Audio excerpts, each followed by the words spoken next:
Hi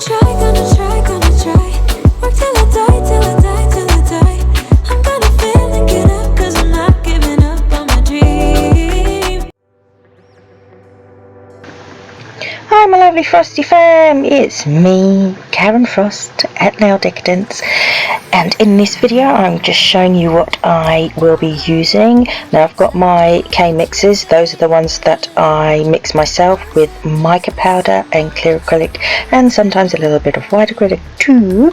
So if you would like to know how I create my coloured acrylics, I will leave a link to that video in the cards for you right here. And so yes, feel free to go and watch that after this video or right now, it's up to you. Anyway, so yes, mostly Nao products. All my K mixes are Nao. I always use Nao to mix those. I do have a video on the nails that I have on my hands in this video coming up, so keep an eye out for that. But yeah, I'm just showing you all the products that I will be using. That pink brush is it's just from eBay. It's not a branded one or anything, but I really like it. It's firmer than my SBD London one, but I really like it. I like my SBD London one, don't get me wrong, but it's just nice. I've got a thing about trying new brushes, so anyway, yeah, I've got this brush and I like it. The only thing is though, it started, because it's one of those aqua type brushes, if you get any monomer or acetone on the handle, it goes all cloudy and then it doesn't look nice anymore. So what I had to do is I just used a buffing block and buffed it and then top coated it with gel polish, you know, top coat clear, and it's made a world of difference. Now it stays nice and clear and clean, and I can wipe it without it being going frosted or cloudy. But anyway, enough rambling on about a blooming brush, Karen, good lord. Let's get on to what I am doing. So I'm doing some ombres. So I've used a lighter brown on that first finger you saw me do, and on this finger I'm using the darker brown, and as you can see I'm just applying that colour and I'm making sure I'm blending it backwards so that I don't have a harsh line. That way I get a nice ombre. That's the major trick to ombres, is you have to blend that bead and fade it out so that you don't have just a block of colour, because that's harder to disguise with your core powder, your nail bed colour, so, or any other colour that you're ombreing with. It works pretty much the same either way. So yeah, those fingers are all ombres, and on this little finger I'm doing a full nail of this darker brown. As you can see, making a mess but cleaning it up. Right, so I'm doing a full nail of this colour because I'm going to be sugaring with glitter, but if any of the sugaring, you know, has any gaps or anything, I wanted it to be less noticeable. That's why I'm putting a full nail of this colour underneath the sugaring, so if it was a client and they scratched off some of the glitter somehow, at least it wouldn't just be like a bald patch, if you get what I mean. It wouldn't be as noticeable with a similar colour being underneath it. So that's my reasoning behind doing this. So I'm just applying those beads, trying to get that cuticle area as neat as I can get it. It's a bit awkward because obviously with Handolly it's got the sliding tips, so the cuticle area is higher than it would be on a actual human. So yeah, it can be a bit awkward to apply beads neatly around the cuticle area, but I'll get there eventually. So on with the ombre. Oh yeah, I'm not even using a cover pink, am I? I'm not on this now, no. So I'm using the lighter brown to ombre into the darker brown. And again, that first bead went on to start the ombre going, and then the next bead goes by the cuticle area so that I can get that nice and neat. And if I have gone down too far, which I have, with the lighter brown, I go in with the darker brown and then blend it up, and then a bit more of the lighter brown, and I just keep blending. These are teeny tiny amounts of acrylic that I'm using, just to get that blend really nice. When you've got quite opaque colours, it can be a bit tricky to get the ombre nice, you know. So yeah, just tiny teeny weeny beads, and keep blending back and forth between the two colours, and your ombre will look really nice. But keep it thin, because you've got to cap that ombre so you don't file into it. You don't want to do all that work and then file it away. That would be heartbreaking. So on the tip of the nail, I'm adding some of this glitter from Smiley's that I showed you in the beginning. I think it's called Coffee Swirl, and I'm just putting that at the tip and then fading that up towards the cuticle area. It's cute glitter. It's matte, but it's got some metallic bits in it too. It's really, I think it's a lovely glitter. It's very different. So I'm adding some gold leaf sporadically, as you can see. There we go, a bit more gold leaf, get it where I want it, and I'm just using my damp brush to pick up the gold leaf. I'm not using any clear acrylic because it sticks pretty well to anything, this gold leaf, without having to use clear acrylic. So yeah, I'm just putting it on with just my damp brush. Sorry, the picture was a bit fuzzy there, silly camera. Sometimes I forget to look up to make sure it's focused.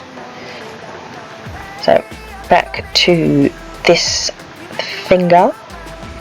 This one I'm using the cover colour on. So small bead, start where the fade of the colour has ended. Start there, bring that bead, feather it down really nicely, and that gets your ombre started. And then you go in with the cuticle bead behind it. Well, I do anyway. This is how I do it, and it works for me. So not saying you have to do it this way. Some people could just go straight in with the cuticle bead and blend that down and get the ombre going. They just do it in one bead rather than two. Some people do it in three. It's totally up to you. So whatever works for you, go for it. There's no hard fast rule with how to do an ombre kind of thing. This is the way I do it, and it works for me. So that ombre doesn't look too bad now, but it's not quite right. So slightly, well, yeah, it is. It's a wetter bead of the cover pink, so that I can really distribute the colour and fade it nicely. The wetter the bead, the easier it is to fade it, if that makes sense, because it's less opaque that way. So I'm just using tiny beads of the lighter brown and then working it up over the cover pink, and then I'll go in with the cover pink and work that over the brown, and you'll see how that ombre starts looking much less patchy and more sort of seamless. And once I'm happy with that, I will leave it alone. Well, obviously I'll cap it, but you know what I mean. So I'm happy with that now. So I'm using my damp brush just to pick up some of these holographic maple leaves. These are beautiful. I'm just deciding where I want them. I've changed my mind. Wanted them the other side, so yeah, I'm just placing them and then putting the clear acrylic to stick them on. I didn't put the clear acrylic on straight away because I was deciding where I wanted them to be placed. Oh, they're so cute, these maple leaves. Really pretty when they hit the light. The holographic is amazing. So just a little bit of clear acrylic to hold them in place, and then adding some of that loose glitter from All That Sparkles. It's a gorgeous brown, chocolatey metallic brown colour. It's gorgeous. When I'm happy with that, I'll leave it alone, but you know me, I like my glitter. So adding a bit more, why not? So I'll leave that to set, and I will move on to the index finger. Again, ombreing with the cover powder. And you see I pat the back of the bead down so that it's kind of flat. but I'm concentrating more on the bringing the front of the bead down over the brown to get it to ombre nicely. And I got a bit of glitter in there, and I was like, oh, really? It's always the way. Always the way. You always end up with this random piece of glitter where you don't want it, but never mind. I'm gonna put glitter on anyway, so it wasn't such a big deal. But it's frustrating when you don't want the glitter there and you have to dig it out. So again, just back and forth with the cover pink and the brown and get that ombre as nice as I can get it. I'm very fussy with my ombres. I probably spend too long faffing with them, but yeah, that's just how I am. Even though I'm covering half of it over with glitter and bits, I'm still very fussy with my ombres. So a bit of clear acrylic to stick those hollow maple leaves on again. No, so the other nail that I put them on the left hand side. On this nail I'm putting them on the right hand side, and again going in with that metallic brown loose glitter, picking that up with very tiny beads of clear acrylic, getting those on the nail all around those hollow leaves. It's a really beautiful colour. I like my browns and nudes. I'm trying to branch out and use different colours, you might have noticed that. Anyway, now it's time to cap. So I've gone back to that little finger which is set up, and so I will now cap it. So this is the time where I am thinking about the structure of the nail. I want to make sure it's strong. I want to make sure my apex is in place because I use my colours as design powders. I don't use them for strength. There's various reasons for that. Obviously they last longer if you don't build the nail with them, but obviously some of them can't be used as strength powders because they have so much colour in them. So yeah, I prefer to build the nail with my clear acrylic, and that's what I'm doing now.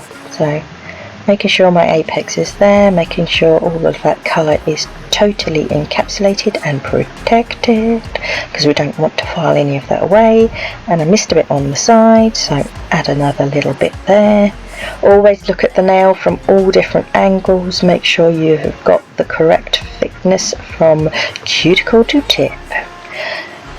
You want the tip to be credit card sized thickness.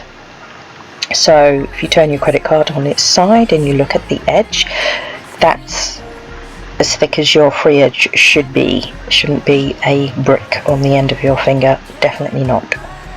No need for that. But you don't want totally flat nails, so make sure you get your apex in there. It doesn't have to be huge, but you know, enough for strength.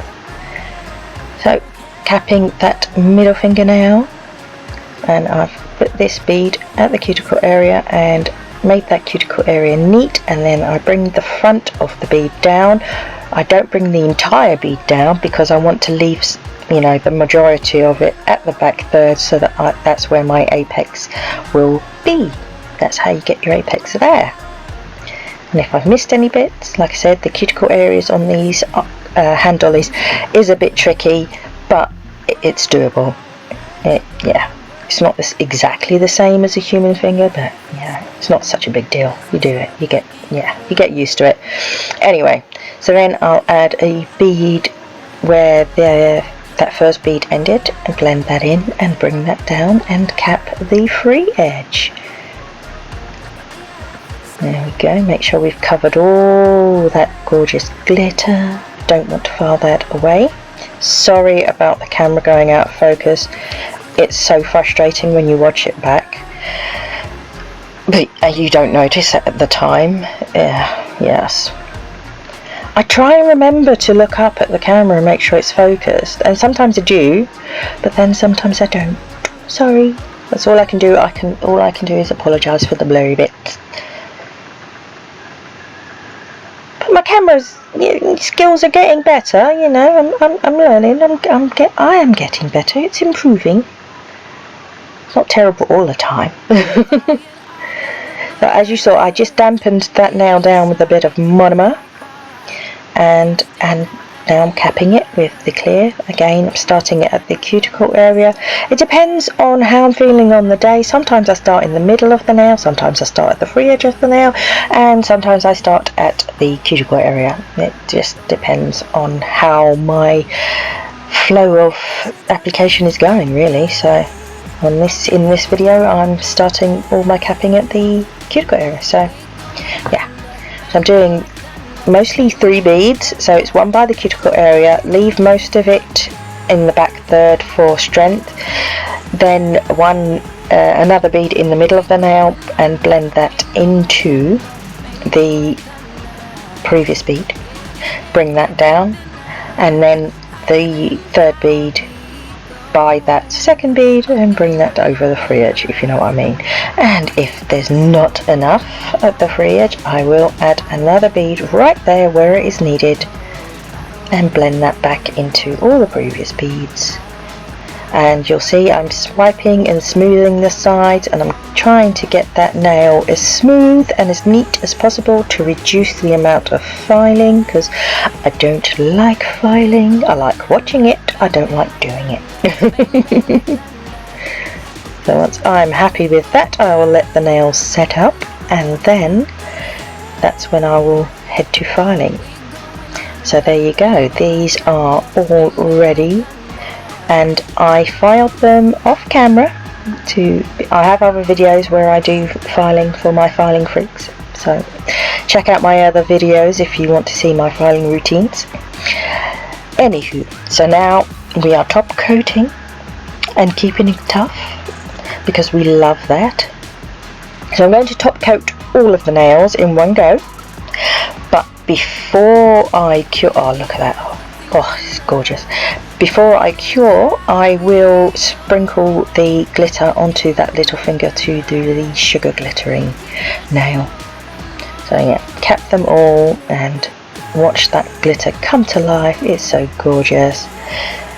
And then yeah, like I said, I will sprinkle the glitter on the little finger, and I will double cure because you want the light to penetrate, and because the glitter is quite compact and it kind of covers obviously all of the top coat, you want to make sure it's cured. So whenever I sugar a nail, I always double cure, so be on the safe side, make sure it's cured properly.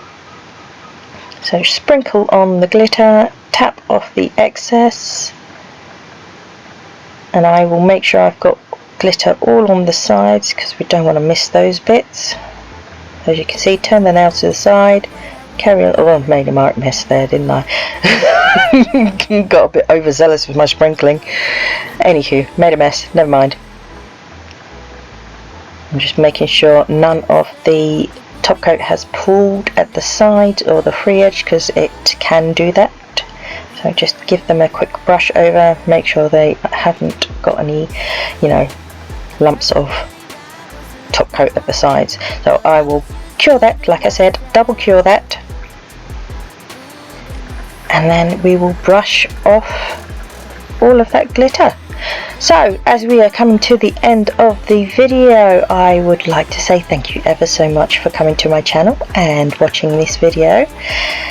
Thank you to those that are subscribed. If you have not subscribed, please go ahead and do so. Click that notification bell, set it to all so that you will be notified at the next time I upload a video. And if you fancy it, do leave me a comment. So yeah, if you've liked the video, hit that like button. And that's all I've got for this video. So like I said, thank you very much for watching. Take care now, peeps, and I'll speak to you all again soon. Bye for now.